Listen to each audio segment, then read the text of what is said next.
You ask Tiger to solve. This deals with linear equations with one unknown. The final result is x equals 13/3.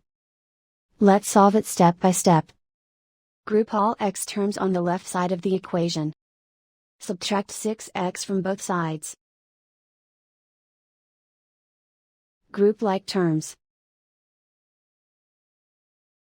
Simplify the arithmetic. Group like terms. Simplify the arithmetic. Group all constants on the right side of the equation. Subtract 9 from both sides. Simplify the arithmetic.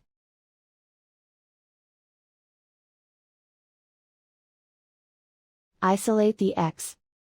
Divide both sides by -3. Cancel out the negatives.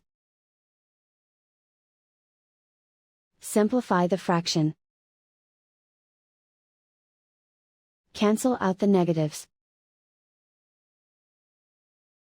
And so the final result is x equals 13/3.